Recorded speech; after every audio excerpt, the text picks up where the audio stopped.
Continuando pues, entonces con estas clases, nos vamos a colocar en la página 93.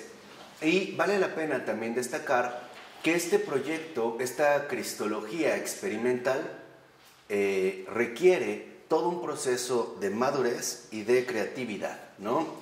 O sea, requiere, en pocas palabras, maduración espiritual. Y aquí, por ejemplo, si nosotros ya entendimos que la cristología es la encarnación misma de la experiencia de Dios, o sea, la experiencia de Dios es la santidad, involucra madurez espiritual. Y esta madurez espiritual, a su vez, tendrá, o nosotros la podríamos describir a grandes rasgos, cuatro elementos fundamentales. El primero es lo que podríamos llamar colocación. O sea, a partir de la contemplación a la que me lleva la teodicea, y por lo tanto también a partir de la transformación fundamental de todas las dimensiones de mi vida que involucra la antropodicea, esta colocación me lleva entonces a quedar fijado en un punto central. O sea, esta colocación sería finalmente el hecho de que yo estoy ahora colocado en la verdad, ¿no? Parto de la verdad, estoy ya colocado a la luz de la verdad. Pero esta colocación también involucra que reconozcamos un aspecto fundamental de nuestra propia existencia. ¿Cuál es este aspecto fundamental de nuestra propia existencia? La vida cambia. ¿Y por qué cambia? Porque somos seres temporales. Y eso es algo que no podemos perder de vista. Este cambio continuo de nuestra vida involucra que nosotros vamos creciendo. Y por ello debemos de reconocer que de la colocación involucraría un segundo aspecto que sería la vigilancia. La vigilancia me permite entonces estar atento a mi propio desarrollo continuo. Ahorita daremos un ejemplo muy concreto, ¿no? Pero me lleva entonces a mantenerme en vigilancia y por lo tanto estar atento al desarrollo mismo, ¿no? Vamos a ponerlo así, atención a mi desarrollo. Y esta atención al desarrollo, en efecto, a partir de esta vigilancia, también va a involucrar un tercer aspecto. No solo estoy vigilante con respecto a la manera en la que se va desarrollando mi propia existencia, sino que también yo voy a mantener una especie de perseverancia. Esta perseverancia me permite a mí precisamente conservar un mantenimiento. Un mantenimiento continuo, vigilo, reviso. ¿Realmente sigo en rectitud o de repente me he desplazado o salido fuera del camino? Y aquí lo que debemos de reconocer es que esta madurez espiritual involucra también, de ser necesario, una recolocación, o sea, volver al camino.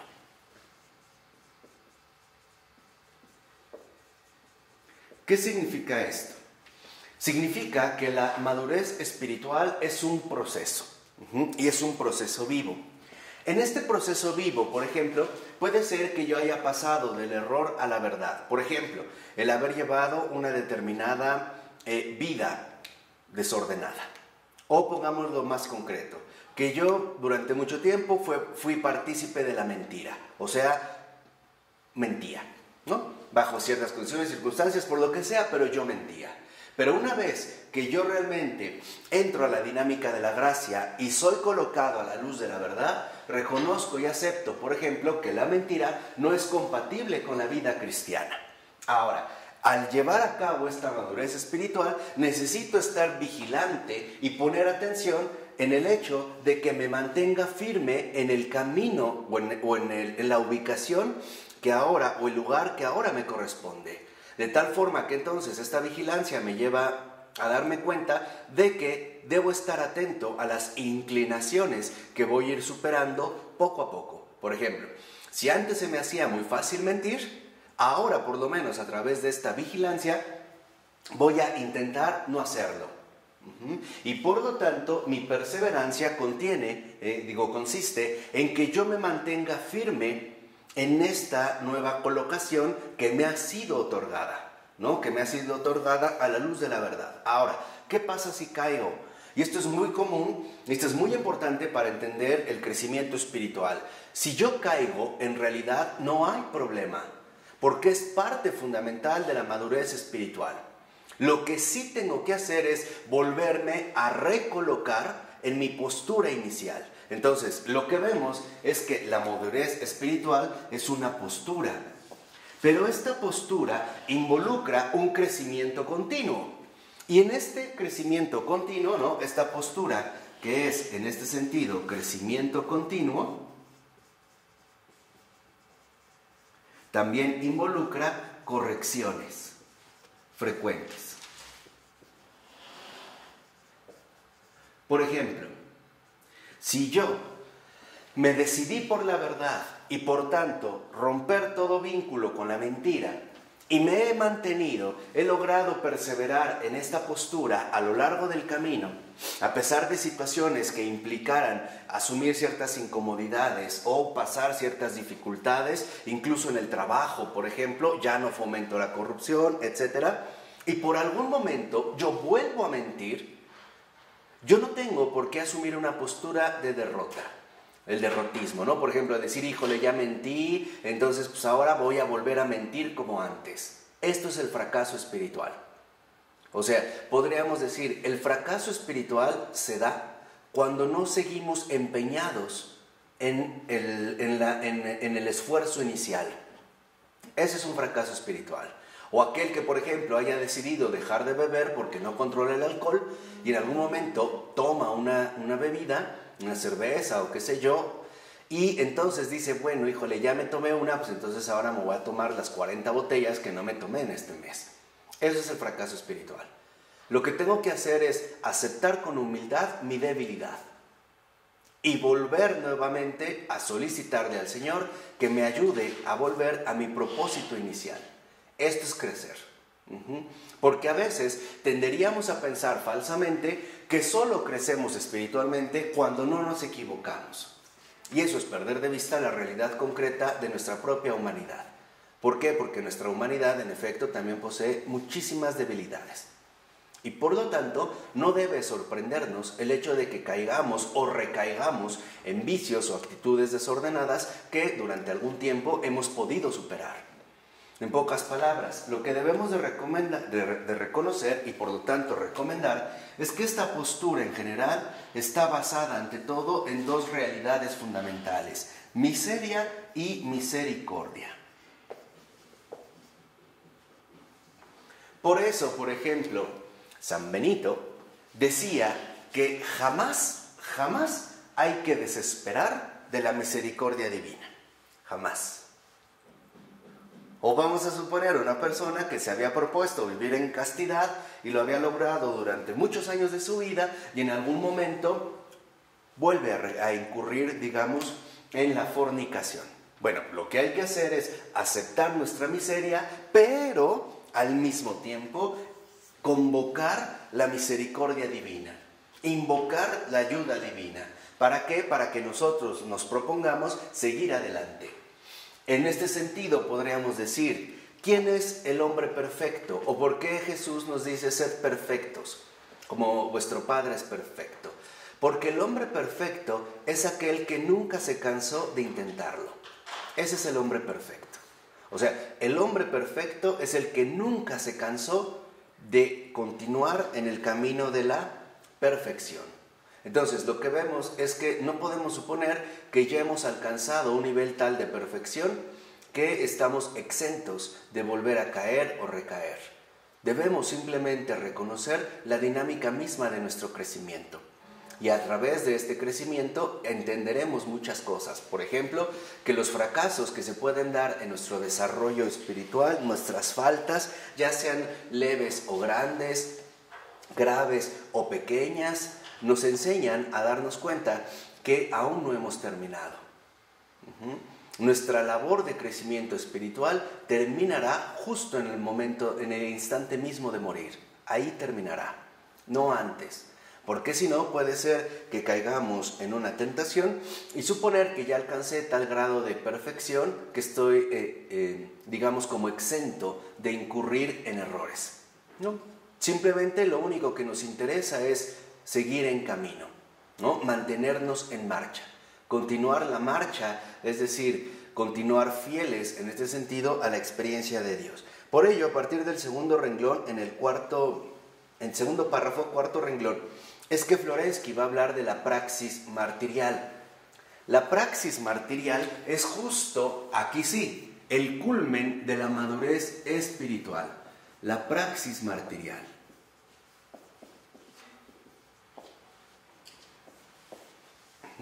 Y dice el texto, resumiendo, la cristología es en Florensky el momento final de la reflexión, en cuanto que Cristo recapitula todo el camino humano, y este camino ha de ser primero recorrido a la luz de Cristo, para ofrecer en su culmen martirial las huellas y el reflejo testimonial de aquel que desde el principio había configurado todo el itinerario. La vida en Cristo del santo será el espejo de la cristología. Entonces, la praxis martirial ya es la vida en Cristo. Pero esta vida en Cristo, no olvidemos, es un recorrido, es un proceso. Y a este mismo recorrido o proceso es justo a lo que le llamamos madurez espiritual, crecimiento. Y dentro de este crecimiento a veces tendremos que experimentar dolorosos fracasos. ¿Por qué? Porque a través de estos dolorosos fracasos es como aprenderemos que las cosas no se hacen de esa manera. Y esto nos ayudará entonces a crecer en humildad y a confiar cada vez menos en nosotros y más en Dios. Por ello, en el quinto renglón, antes de que acabe la página, dice el texto: y la iniciación definitiva en el misterio de la vida que busca Padre Pavel requiere la madurez de toda la experiencia humana. Entonces, si el momento culminante de la iniciación, teleiosis, del mismo Cristo es la pasión, solo se podrá entonces comprender experiencialmente este dato en el momento de la propia iniciación en la pasión final, que Florensky vivirá como entrega iluminadora de la vida a una violencia ciega. Entonces, lo que vemos es que esta madurez espiritual, este recorrido, este proceso, se convierte entonces a su vez en una experiencia testimonial.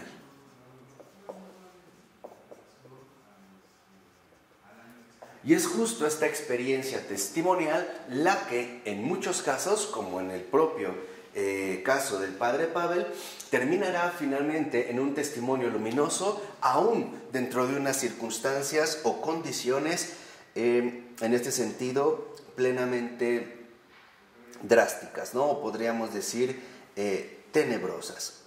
Por ello, lo que vemos es que lo que buscará en ese sentido Florensky es darnos cuenta el modo de obrar de Dios ante la razón y en la razón.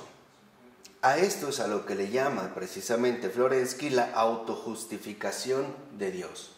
Autojustificación que en efecto se llevará a cabo o se expondrá a partir de la teodicea.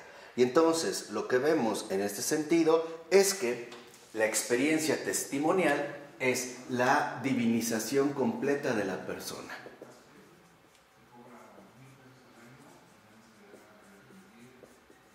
Esta divinización completa de la persona es, en efecto, el punto culminante de la vida en Cristo y, por lo tanto, el reflejo fiel de la praxis martirial. ¿Qué significa esto? Que la divinización completa de la persona consiste efectivamente en la transfiguración radical de la aceidad humana, en la anulación de este ego cerrado y encerrado en sí mismo a la apertura de la acción de la gracia, o sea, la recepción de Dios en la propia vida, o sea, la santidad.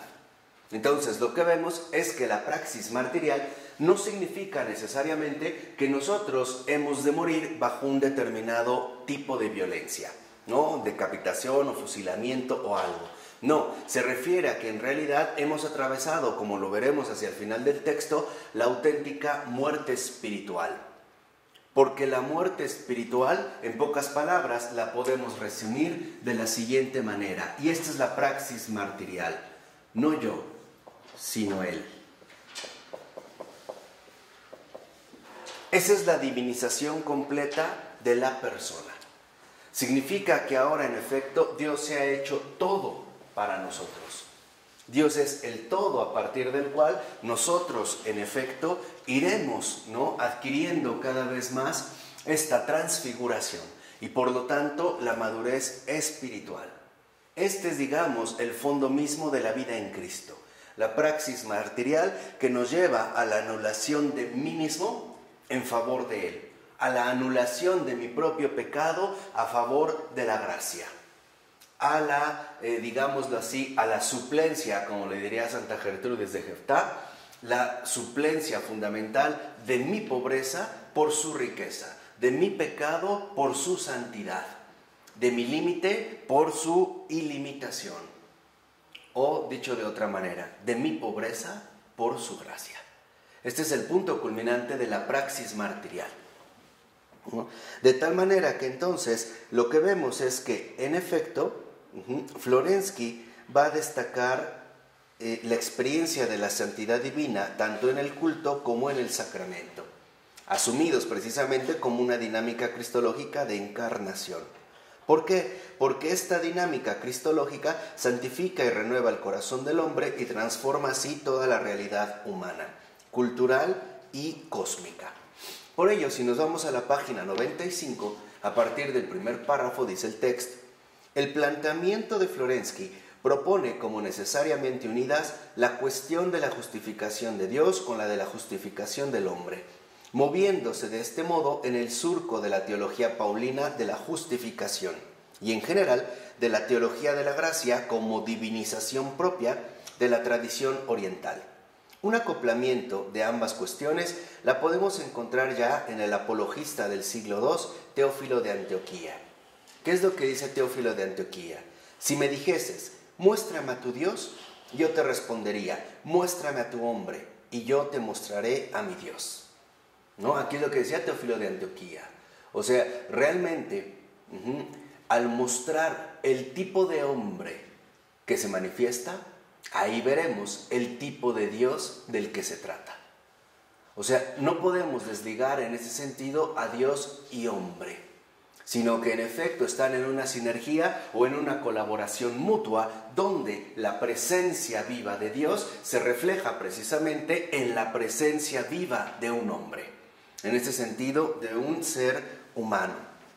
Por ello, en 4 renglones abajo del siguiente párrafo dice el texto: no es difícil descubrir el doble movimiento hacia arriba y hacia abajo de la teología, la huella del itinerario teológico típicamente oriental, el cual, tanto en el ámbito de la reflexión teológica como de la vida espiritual, distingue el camino apofático, o sea, ascendente, del camino catafático, es decir, descendente.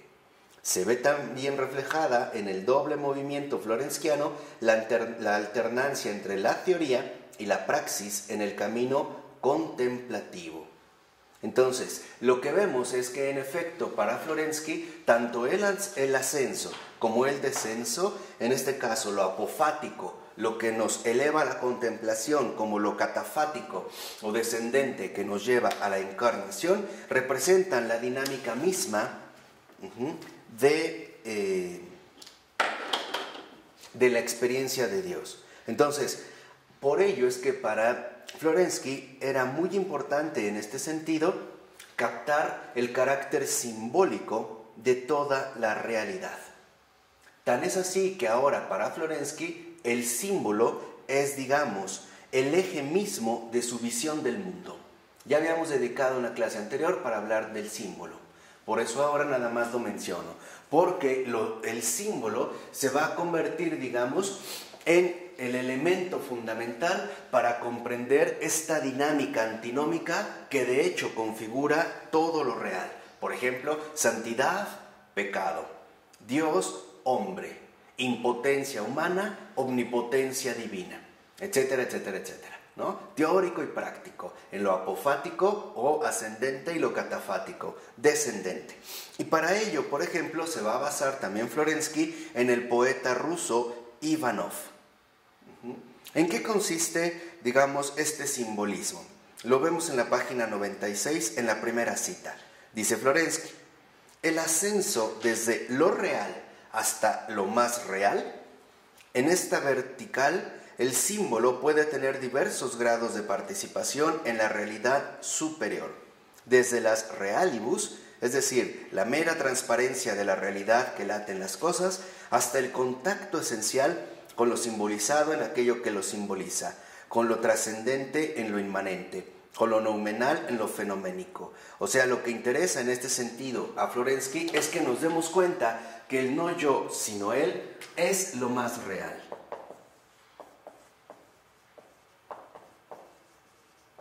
Entonces, ojo, porque esta distinción, o más bien esta precisión, hay que tenerla muy en cuenta.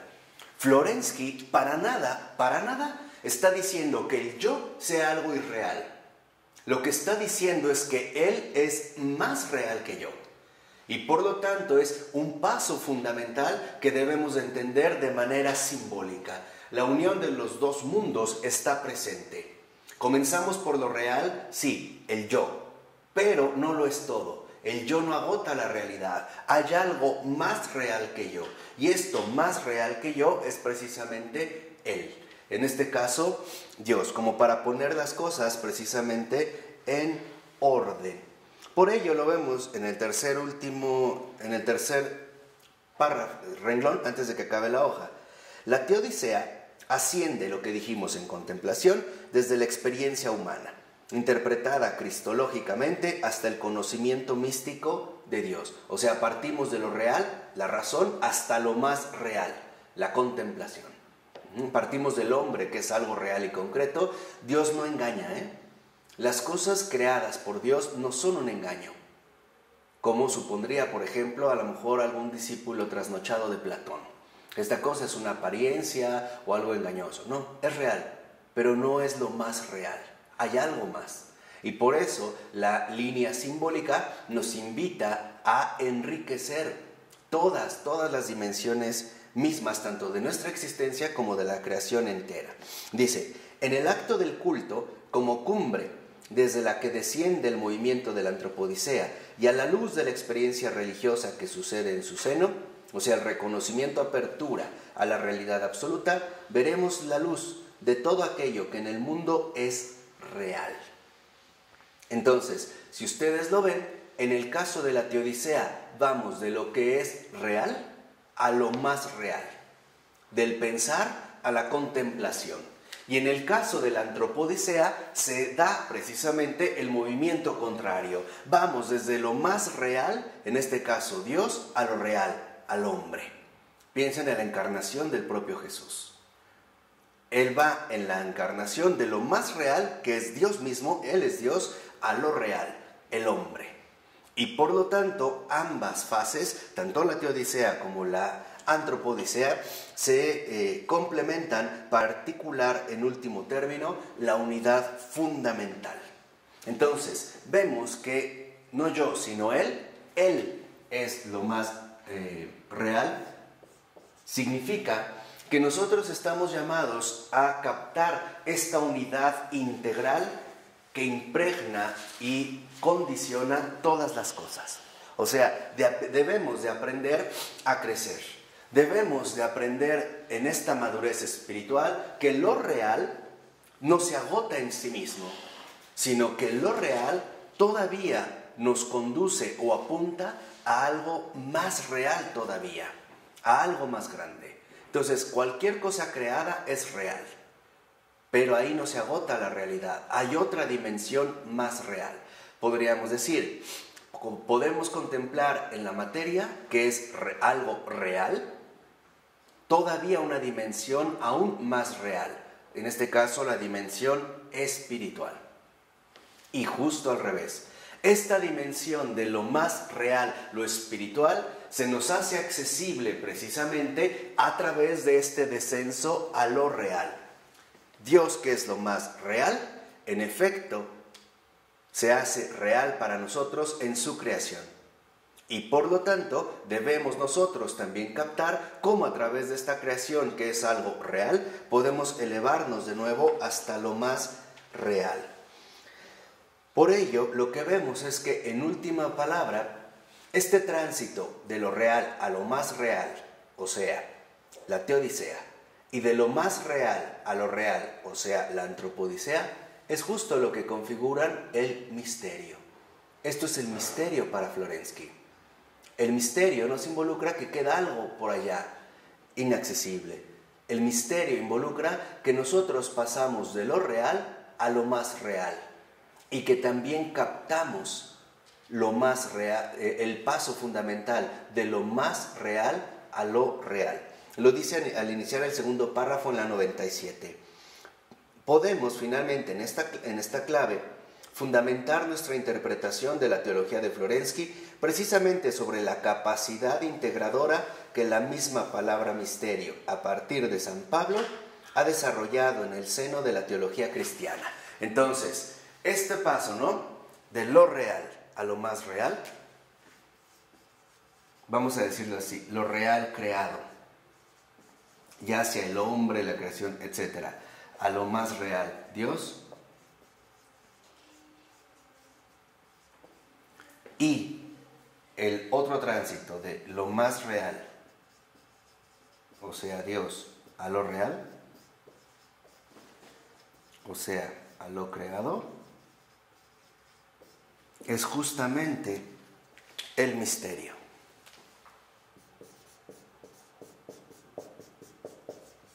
¿Y qué es en este sentido el misterio? Unidad de integración.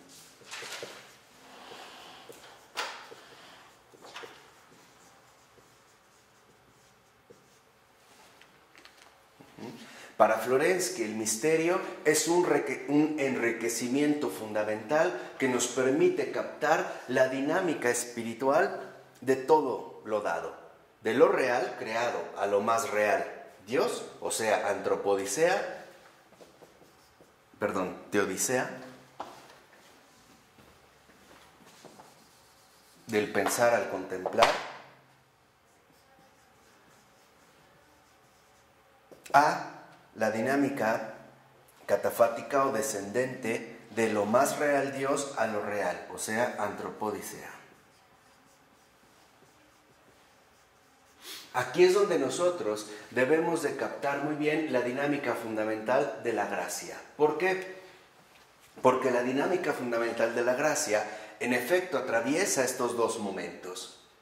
Asume al hombre en su bajeza y lo eleva a la altura de la contemplación. O sea, el hombre es tomado en su condición real, pero a su vez es elevado a este ámbito de lo más real, a la dimensión espiritual, a la contemplación.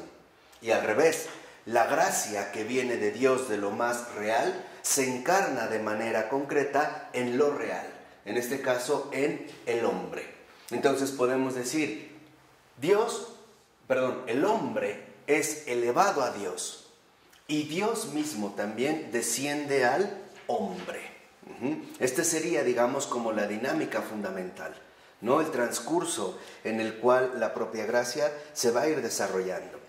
Dice, en este punto además encontramos una nueva coincidencia entre el método de Florensky, que camina en la estrecha correspondencia entre el dogma y el sacramento, y la tradición bíblica y patrística oriental, que denomina con la misma palabra, o sea, mysterion, al contenido cognoscitivo de la revelación y a los ámbitos eclesiales donde el misterio se hace accesible a la participación humana. O sea, la realidad de los sacramentos, los mysteria, tainstva en ruso. O sea, lo que vemos es que, en efecto, en este sentido, para Florensky, el dogma eleva la razón real del hombre a la contemplación, o sea, a lo más real que es Dios mismo. Y en los sacramentos, justo lo que ocurre es lo contrario. Ahora lo más real que es Dios vuelve a bajar a lo real justamente en el pan y el vino. Mientras en la teodicea el hombre a través del dogma es elevado a la contemplación, en los sacramentos Dios mismo es, por así decirlo, ¿no?, rebajado a la condición de lo real. ¿De acuerdo? Por ello, al iniciar el último párrafo, hay una precisión que no podemos perder de vista. Dice, en este sentido, hay que tener en cuenta que es diverso el uso de la palabra misterio en Oriente y en Occidente. Mientras que en Oriente el término permaneció vinculado a la vida sacramental, a los misterios, en Occidente, donde las realidades designadas en la tradición griega como misteria fueron incluidas en la nueva palabra sacramentum, el misterio fue afrontado prevalentemente en su relación con la razón, perdiéndose de vista, al menos en el modo inmediato de la unidad lingüística, que la unidad lingüística griega revela, la dinámica internamente participativa, práctica, sacramental del mismo dogma. O sea, la diferencia fundamental que hay en este sentido entre Oriente y Occidente con respecto a la palabra misterio es que tal parece que para nosotros en Occidente la palabra misterio quedó reducida al ámbito racional. O sea, que consideramos que misterio es aquello que sobrepasa la propia capacidad racional del hombre.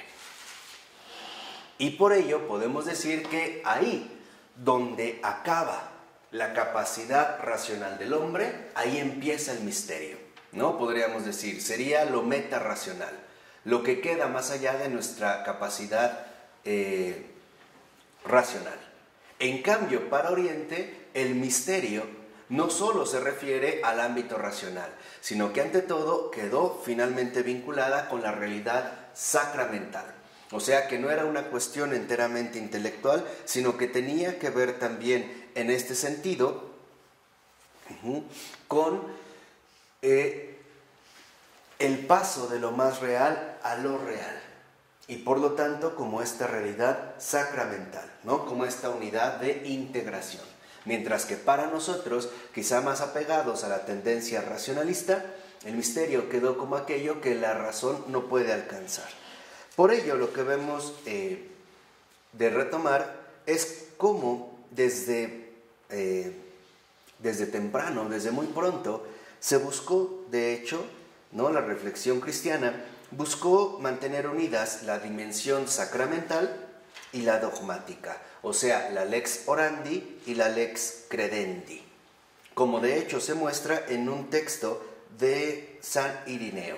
Y lo vemos en la página 99 al iniciar la cita de San Irineo de León, ¿no?, donde en efecto destaca ya en la reflexión cristiana la unidad de integración de la dimensión sacramental y la dogmática, o sea, la lex orandi y la lex credendi. Dice San Irineo, ¿cómo pues les constará que ese pan en el que han sido dadas las gracias es el cuerpo del Señor y el cáliz de su sangre, si no dicen que Él es hijo del hacedor del mundo? Esto es su verbo, por el cual el leño fructifica y las fuentes manan y la tierra da primero tallo, después espiga y finalmente trigo pleno en la espiga. Y cómo dicen también que en la carne se corrompe y no participa de la vida, la carne que es alimentada por el cuerpo y sangre del Señor. Por lo tanto, o cambien de parecer o dejen de ofrecer las cosas dichas. Para nosotros, en cambio, la creencia concuerda con la Eucaristía y la Eucaristía, a su vez, confirma la creencia, pues le ofrecemos a Él sus propias cosas, proclamando concordemente la comunión y unión de la carne y del Espíritu. Entonces, lo que vemos es que, en efecto, en la teodicea destaca el ámbito del Espíritu, mientras que en la antropodicea destaca la carne. Podríamos decir, el paso de lo real a lo más real es el proceso de crecimiento espiritual, la divinización. En cambio, el paso de lo más real que es Dios a lo real creado representa el proceso de materialización. Justo lo que habíamos mencionado de encarnación. dice a continuación el propio San Ireneo: porque así como el pan que es de la tierra, recibiendo la invocación de Dios, ya no es pan ordinario, sino Eucaristía, constituida por dos elementos, terreno y celestial, así también nuestros cuerpos, recibiendo la Eucaristía, no son corruptibles, sino que poseen la esperanza de la resurrección para siempre. Entonces, lo que vemos es que ya desde un principio, por ejemplo, en San Ireneo, el misterio no está separado de la realidad sacramental, o sea, de la materialización del espíritu, y al revés, de la espiritualización de la materia. Para nosotros, poco a poco, el misterio fue más bien quedando relegado a la limitación racional, ¿no? Todo aquello que en efecto mi razón no alcanza a comprender, lo debo de creer, ¿no? Y lo debo de creer ciegamente. O sea, como si no hubiera una base lógica, o sea, en este sentido de logos, para poder acceder a este misterio. Entonces, como si dijéramos, justo donde acaba mi capacidad para entender, ahí empezará mi capacidad para creer. Pero para los padres esto era un error. ¿Por qué? Porque era dividir la realidad misma de esta unidad integrada. O sea, en pocas palabras, correspondería precisamente, ¿no?, la desfiguración, incluso la destrucción de este carácter real del propio misterio. De hecho, en este sentido, también Florensky va a manifestar un rasgo importante proveniente de la teología de Cavasilas, es decir, de Nicolás Cavasilas. Lo vemos, por ejemplo, en la página 100, en el cuarto último renglón. Dice: si queremos situar esta obra, es un comentario de Spiteris, ¿no?, un teólogo. Dice: si queremos situar esta obra, La vida en Cristo, en el contexto de una típica corriente teológica, podríamos decir que pertenece a aquel filón típico del Oriente cristiano que se llama estético, en el sentido literal del término. O sea, aistesis es percepción, experiencia de Dios. Se trata de aquella corriente que tiene sus máximos representantes en Diádoco de Fótice, Macario, Simeón el Nuevo Teólogo, pero también Gregorio Palamas. Solo que en Cavasilas, y aquí está su novedad, esta experiencia es vivida en la dimensión sacramental. O sea, para Nicolás Cavasilas, que escribe Una vida en Cristo, en efecto, el misterio no solo nos conduce a experimentar los límites de la razón, sino que nos invita precisamente a vivirlo de manera profunda en la realidad sacramental, sin necesidad precisamente, ¿no?, de dividir estos dos aspectos. O sea, en pocas palabras, respetando en último término la unidad integradora del misterio y no reduciéndolo, digamos, o tomándolo en base a la propia capacidad racional del ser humano. Por ello, una vez que hemos visto en efecto esta, digamos, ¿no?, como tendencia de Florensky hacia o sus relaciones fuertemente o marcadas por la espiritualidad del Oriente cristiano, también lo que vale la pena ver es de qué manera en efecto la cultura o en qué condiciones se encontraba esta cultura en los inicios del siglo XX, que es precisamente, ¿no?, el momento en el cual Florensky aparece ya de manera mucho más clara. ¿De acuerdo? Entonces, aquí ya nos vamos a concentrar en el capítulo 2. Iniciamos pues este capítulo 2, donde lo primero que vemos es que la primera parte de la columna y el fundamento de la verdad, que comprende las 6 primeras cartas, está tejida por un riguroso esfuerzo filosófico y teológico, tendente o que tiende al descubrimiento de las vías racionales hacia el conocimiento pleno de la verdad. Entonces, aquí ya nosotros entramos literalmente, ¿no?, a la introducción general de esta gran obra de Florensky, la columna y el fundamento de la verdad. ¿Qué es lo que va a tratar de establecer Florensky en esta obra? Por lo menos en las 6 primeras cartas, descubrir las vías racionales que conducen al conocimiento pleno de la verdad. Y por ello va a partir del presupuesto de los dos mundos. ¿Por qué los dos mundos? Porque estos dos mundos son de hecho fundamentales para alcanzar dicho conocimiento. Entonces, lo que vemos en este sentido es que Florensky, justo siguiendo la coherencia fundamental que ha establecido con respecto al misterio, en tanto unidad de integración y por lo tanto también en base a la cristología experiencial o experimental, vemos que en último término, precisamente lo que va a buscar Florensky es la manera en la cual es posible establecer una relación existencial con la verdad. Eso es lo que le interesa. Y está en la 104, en el último renglón del primer párrafo, ¿no? Lo que busca hacer Florensky es una confesión de su relación existencial con la verdad.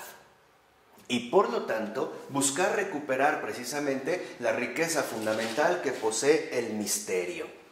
Porque esta recuperación fundamental, esta confesión de la relación existencial con la verdad, nos lleva a reconocer que la verdad no solo es un concepto, o una elaboración, o un producto de la razón misma, sino que la verdad, en efecto, tiene implicaciones fundamentales para la existencia misma del hombre.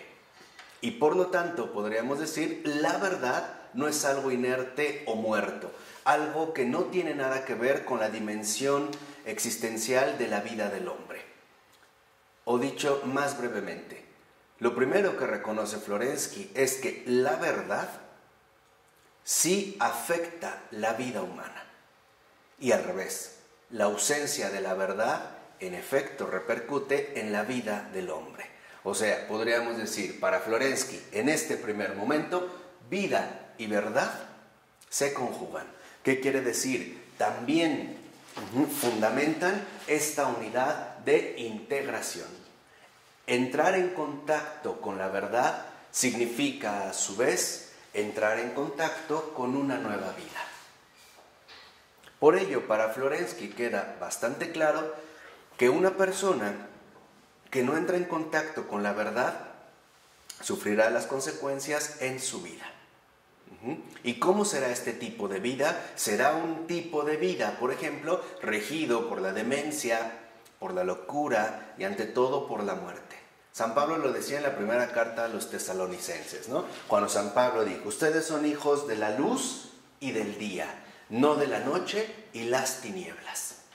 Entonces, lo que vemos es que la verdad es fundamental para la constitución misma de la propia vida.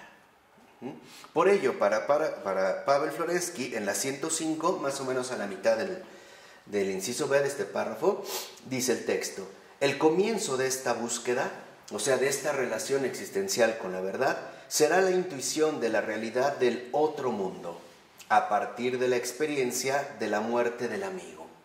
Entonces, ¿cómo comienza Florensky esta búsqueda? O sea, ¿cómo comienza Florensky esta relación existencial, a describir esta relación existencial con la verdad?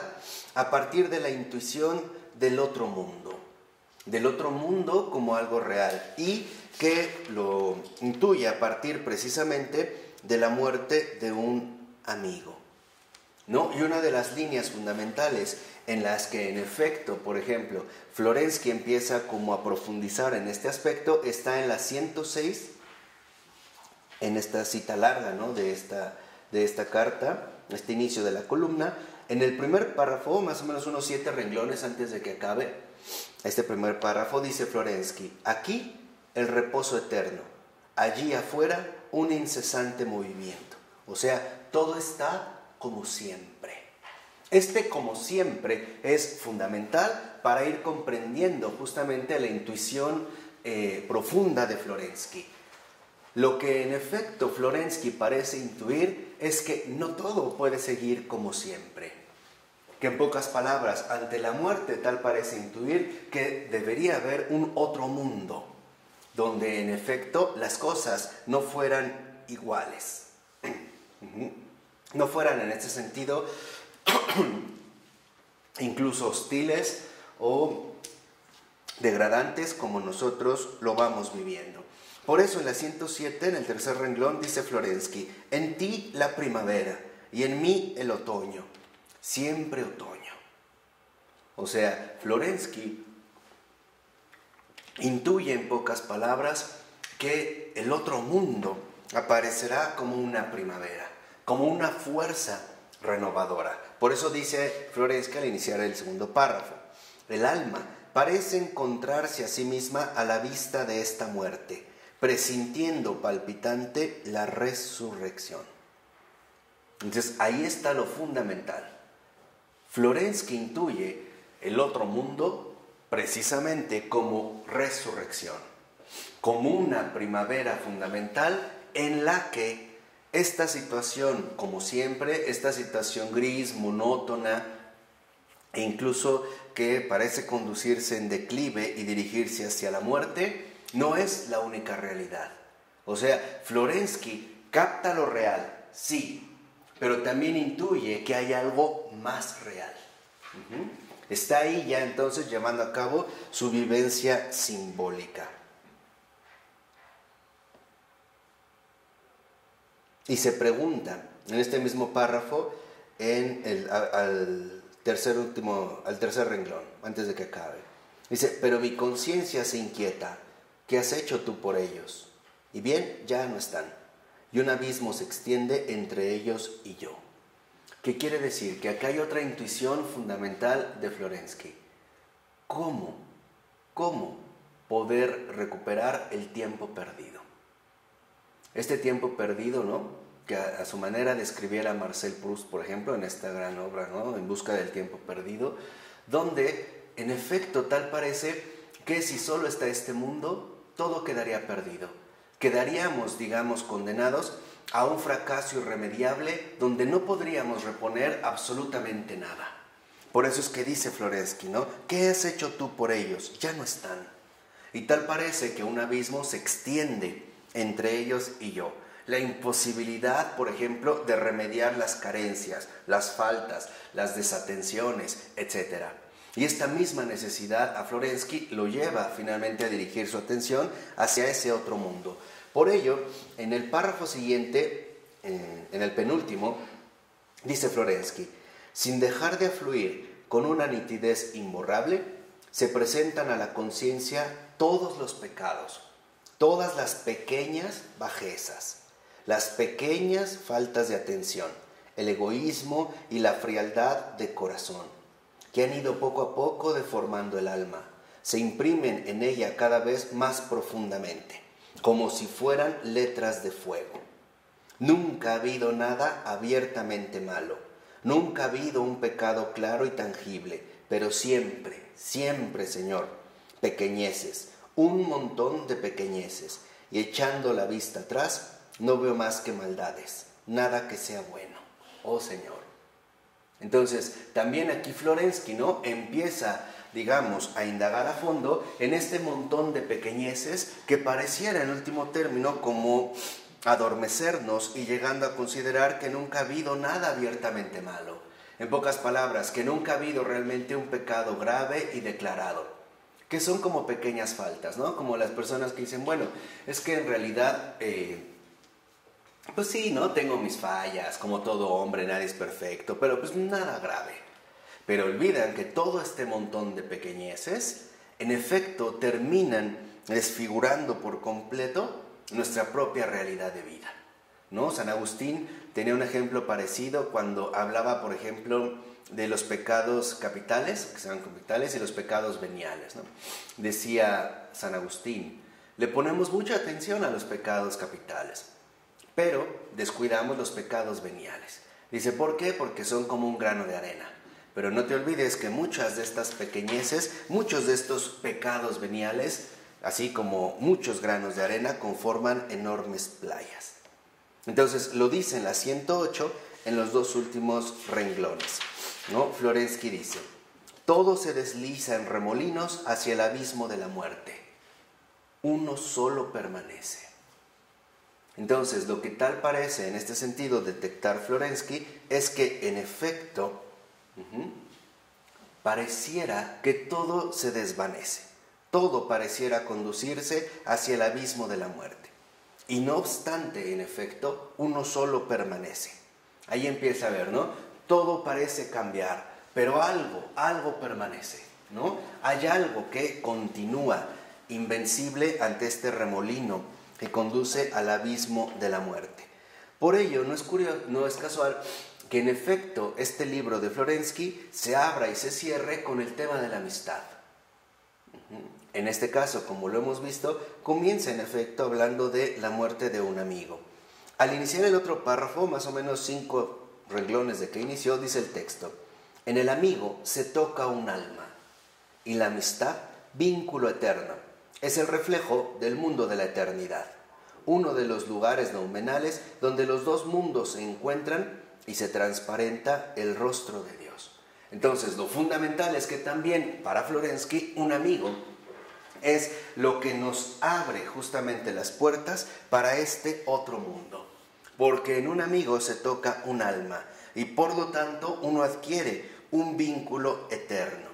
En pocas palabras, un reflejo de la eternidad. Y aquí es donde está el centro mismo de esta reflexión de Florensky acerca precisamente del amigo. Para Florensky, la amistad nos refleja el mundo de la eternidad. Es un reflejo del mundo de la eternidad. O sea, la amistad nos abre o nos permite acceder, al menos prematuramente, a este otro mundo. Dice a continuación: la pérdida del amigo, por el contrario, hace sentir dolorosamente al autor el carácter perecedero del mundo presente. De todos modos, la amistad ha creado un vínculo tan fuerte que el diálogo continuará más allá de la muerte, atravesando la frontera de los dos mundos.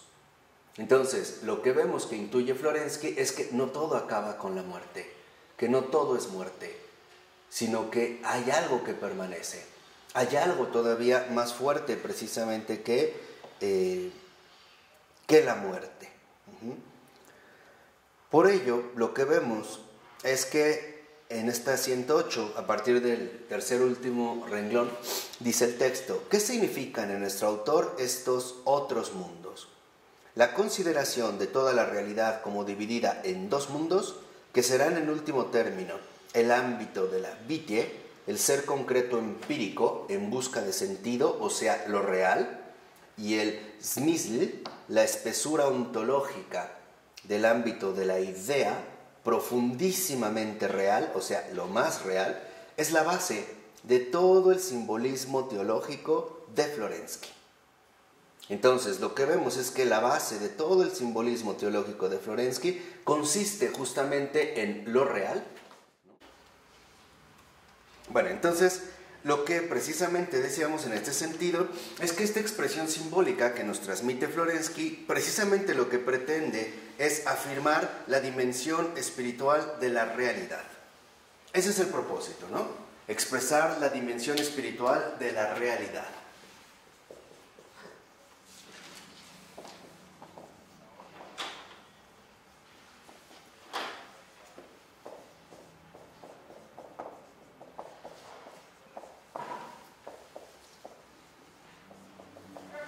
Esto es justamente, digamos, uno de los propósitos fundamentales de esta expresión simbólica.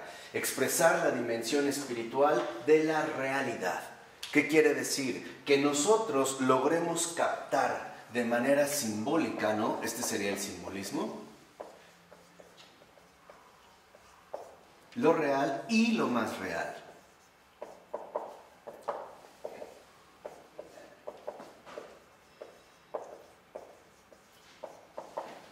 ¿Y por qué? Porque en efecto en la 109 vemos lo que les había dicho en 4 renglones, 5 de que inició. Dice que esta es una afirmación de la trascendencia frente a la ciencia y mentalidad positivistas que, como subraya continuamente nuestro autor, han absolutizado la dimensión empírica del mundo.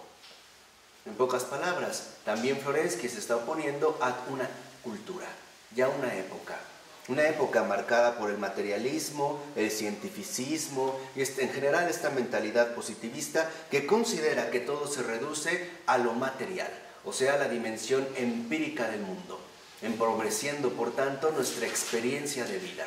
privándonos de esa otra dimensión que resulta fundamental para la configuración misma de toda la realidad.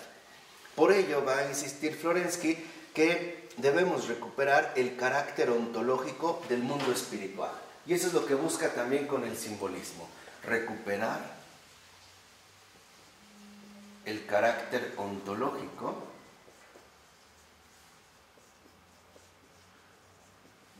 o sea, la espesura espiritual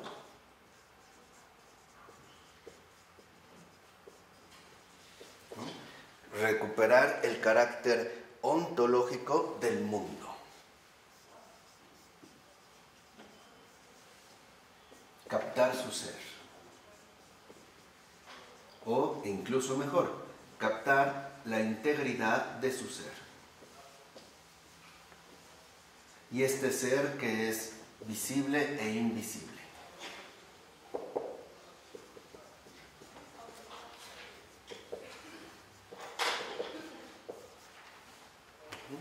Porque en efecto, para muchos, por ejemplo, tal parece que seguimos como limitados a esta manifestación empírica del mundo. Por ejemplo, con este materialismo donde consideramos que incluso la vida humana depende, en último término, de la manifestación material de nuestro organismo biológico. Por ejemplo, el cerebro, ¿no? Si hay muerte cerebral, ya, la persona ha dejado de vivir. Esta es una mentalidad positivista. O el suponer que, en efecto, todo debe de mantener, en este sentido, una auténtica referencia material. No, yo ya acabé.